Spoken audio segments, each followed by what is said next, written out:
आगे की कार्रवाई शुरू करने से पहले मैं अफ्रीकन यूनियन के अध्यक्ष को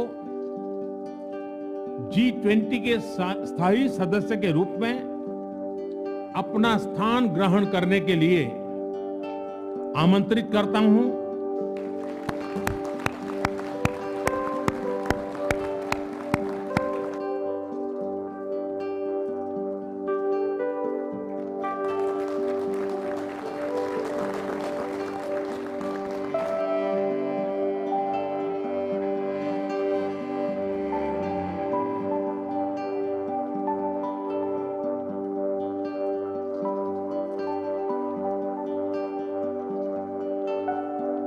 अभी मैं एक क्लिप देख रहा था, बहुत ज्यादा वायरल हो रहा है। IMF MD जो है वो उन्होंने एक अलग ही मतलब जो है वो महफिल वहां पे जमाई हुई है और दुनिया भर के बड़े बड़े लीडर्स इंडिया में मौजूद हैं।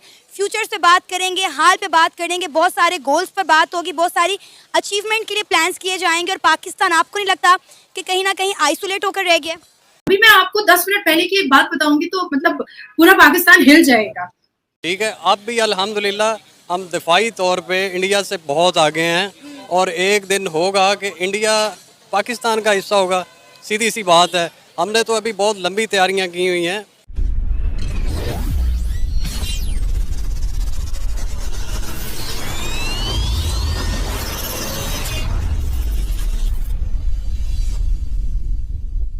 हेलो दोस्तों, welcome to my YouTube channel अपना हिंदुस्तान। दोस्तों, G20 की मीटिंग जो बड़े बड़े राष्ट्राध्यक्ष है G20 के, वो अभी दिल्ली में मीटिंग कर रहे हैं और वहाँ से बड़ी खबर यह है कि अफ्रीकन यूनियन को अब G20 में शामिल कर लिया है। यानी कि अब G20 नहीं रहा, अब ये G21 हो गया है। और ये जरूरी था दोस्तों, क्योंकि अफ्रीकन यूनियन की कोई भी देश सुनता नहीं था, क्योंकि ये ऐसा यूनियन है जिसके पास पैसा नहीं है। सारे के सारे देश गरीब है यहाँ के, इसलिए इन देशों को साइडलाइन में ढकेल दिया जाता था और इनकी आवाज भी कोई देश सुनता नहीं था। लेकिन अब इंडिया के प्रयास से इन 56 देशों के यूनियन को अब G20 में शामिल कर लिया है। लेकिन दोस्तों, कुछ पड़ोसी ऐसे हैं हमारे जो कि हमारे G20 की सक्सेस को पचा नहीं पा रहे हैं और वो गजवाए हिंद के सपने देख रहे हैं। ऐसे ही एक जाहिल पाकिस्तान से निकला है, वो कह रहा है कि अब इंडिया को पाकिस्तान में शामिल कराएगा ये। तो इस पर आपका क्या कहना है दोस्तों, कमेंट करके बताएं और चैनल को सब्सक्राइब कर दीजिए और वीडियो को लाइक भी कर दीजिए। तो चलिए दोस्तों, मिलते हैं नेक्स्ट वीडियो में। जय हिंद। अभी मैं एक क्लिप देख रहा था, बहुत ज्यादा वायरल हो रहा है। IMF MD जो है वो उन्होंने एक अलग ही मतलब जो है वो महफिल वहां पे जमाई हुई है और पूरी दुनिया के अंदर वो क्लिप देखा जा रहा है। उस बारे में क्या कहना चाहेंगी मैडम आप? ओह माय गॉड, आपको पता है जब भी हम इंडिया से या कहीं से भी जब हम दूसरी कंट्री जाते हैं तो जेट लैग का एक प्रॉब्लम होता है और थोड़ी सी थकावट होती है। पर आप देखो भारत के कल्चरल परफॉर्मेंस में कितनी ताकत है। भारत का कल्चरल परफॉर्मेंस जिस हिसाब से दिल्ली के कोने कोने में एयरपोर्ट से लेकर के, एयरपोर्ट के ग्राउंड से लेकर के जो पूरे मतलब G20 की का समारोह जहां पर हो रहा है वहां तक जो हो रहा है, ये अपने आप में एक बहुत बड़ी मिसाल है कि किस तरह से मतलब कल्चरल परफॉर्मेंस पे उन्होंने अपने आप को वो रोक नहीं पाई, अपने ग्रुप्स को वो रोक नहीं पाए। उन्होंने भी उनके साथ बिल्कुल अपने ग्रुप्स दिखाए हैं। जब उन्होंने वो बीट सुना है, MD है इंटरनेशनल मॉनेटरी फंड की, वो जैसे ही वो बीट्स के सामने आई उन्होंने अपने ग्रुप से स्टार्ट कर दिए और फिर उन्होंने ऐसे किया और फिर वो आगे बढ़ी। लिटरली उन्होंने कैमरा के सामने कहा है कि मैं अपने आप को रोक नहीं पाई। ऋषि सोनक जी जब ग्रैंड एंट्री लेते हैं अपनी अर्धांगिनी के साथ, तो नमस्कार जय श्री राम बोलते हुए वो अपने एयरलाइंस की, अपने फ्लाइट की सीढ़ियों से उतरते हैं और अपने शीश को झुका करके वो सबको जय सिया राम बोलते हैं, नमस्कार करते हैं। थोड़े से भावुक होते हुए एयरपोर्ट पे ऋषि सोनक जी दिखाई दिए हैं, क्योंकि उनके माता पिता की जन्मभूमि है ये भारत और एक अलग लगाव होता है अपने माँ बाप से, अपने माता पिता से। इंसान अपने कर्तव्य के लिए, अपने काम के लिए दुनिया के किसी भी कोने में चला जाए, पर माँ बाप की जो जन्मभूमि होती है उससे एक अलग ही मोहब्बत होती है और ये भारत की संस्कृति में बहुत ज्यादा पाया जाता है। क्योंकि भारत जो अभी है ना, वो हमने कभी अपनी कल्पना ही नहीं की थी। हमने सोचा ही नहीं था कि भारत को पूरी दुनिया पूरी दुनिया मतलब सर्वप्रथम और सर्वप्रिय रखेगी। आज अभी मैं आपको 10 मिनट पहले की एक बात बताऊंगी तो मतलब पूरा पाकिस्तान हिल जाएगा।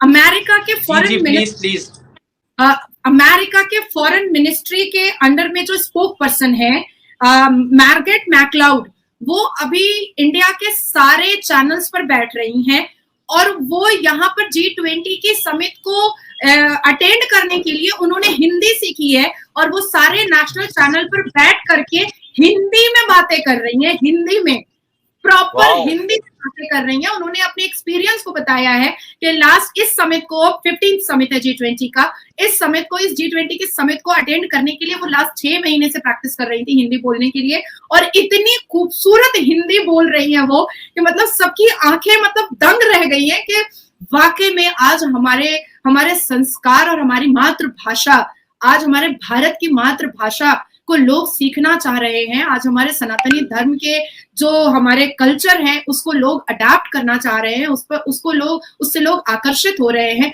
बहुत बड़ी बात है रज़ा, हम लोगों के लिए बहुत बड़ी बात है।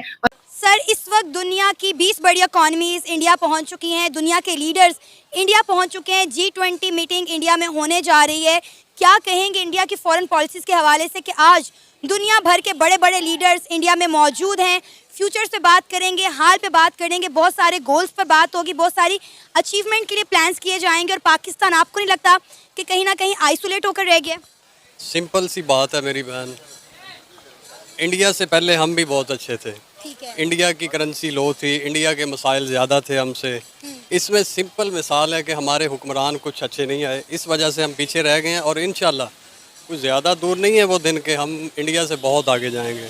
अच्छा। और इंडिया कुछ भी नहीं है पाकिस्तान के आगे मेरी नज़र में, क्योंकि इसकी वजह है कि पाकिस्तान के अंदर हर वो चीज़ मौजूद है जो इंडिया के पास नहीं है। जैसे कि हमें हुक्मरानों की ज़रूरत है। वो पहले बताएं ना, जो आपने कहा कि हमारे पास सब कुछ मौजूद है जो इंडिया के पास नहीं, मुझे वो बताएं कि वो चीज़ें क्या? सब कुछ है अल्हम्दुलिल्लाह। हमारे पास ज़रखेज़ ज़मीनें हैं, समंदर है, ग्वादर है और काफ़ी चीज़ें हैं। हमारे पास पहाड़ हैं। तो क्या हमने इनसे फ़ायदा उठाया?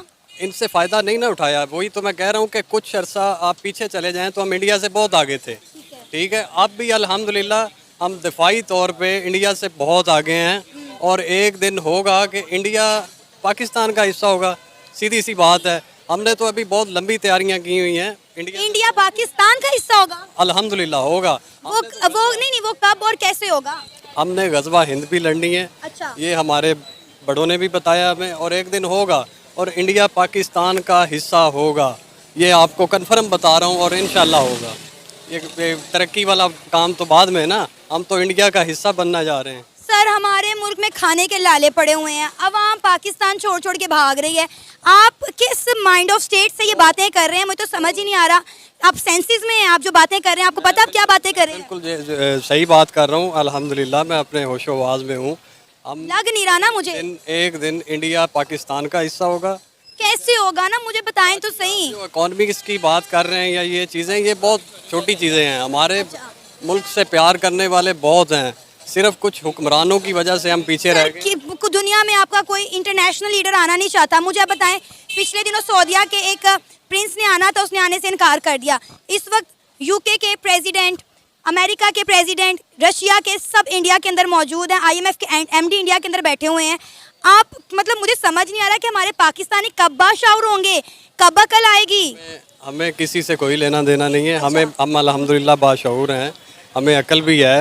और फिर अपने मुल्क को ठीक कर लेना। अगर किसी से आपको कुछ लेना देना नहीं, कोई ताल्लुक वास्ता नहीं है, तो अपने मुल्क के ऊपर ही काम कर लें। मुल्क का हाल आप देखें, पीछे देखेंगे यहाँ पे थोड़ा अगर कैमरा आपको घुमा के दिखाएं तो कितने बच्चे यहाँ पर खड़े हुए हैं और मेरा ख्याल में इनसे ज़्यादातर जॉब भी नहीं करते होंगे।